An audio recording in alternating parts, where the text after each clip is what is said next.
Так, отстегнул до кольца под гражданина, пристегнул к решеточке КПЗ. Так, значит, давайте скажу. Были задержаны по статье 8.7 КОАП неповиновение законному требованию. Также были задержаны в ходе, получается, первичного обыска. У вас были найдены реагенты, получается, статья 64 Уголовного кодекса Российской Федерации. Так, значит, сейчас проведут вторичный обыск с изъятием. Достану одноразовые перчатки, оттолкаю верхней и нижней одежды гражданина. Так, значит, открою зип-пакетик, сложу туда все нелегальные вещества, после чего закрою зип-пакетик.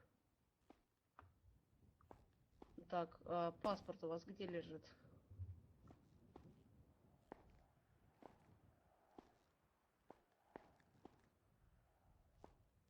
Хорошо, тогда сейчас, получается, возьму, чуть-чуть сниму перчаточки, получается, приложу отпечаток пальца гражданина к, получается, к экранчику КПК, после чего он найдет, получается, гражданина по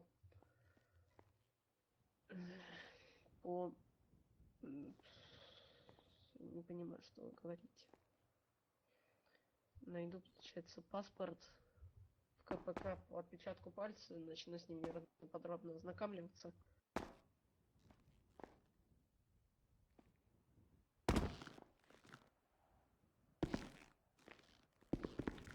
Так, зайду в КПК, значит, начну заполнять протокол ареста.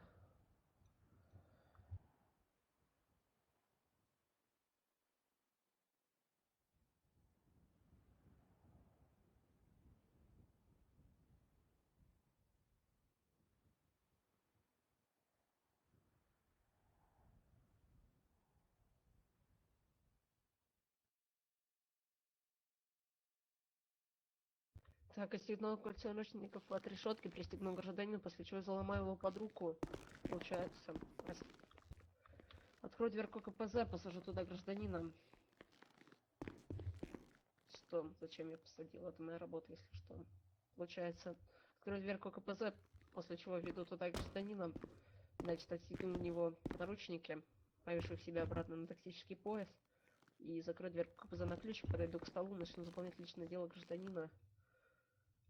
Возьму, значит, начну с ним ознакомливаться и заполнять новое личное дело.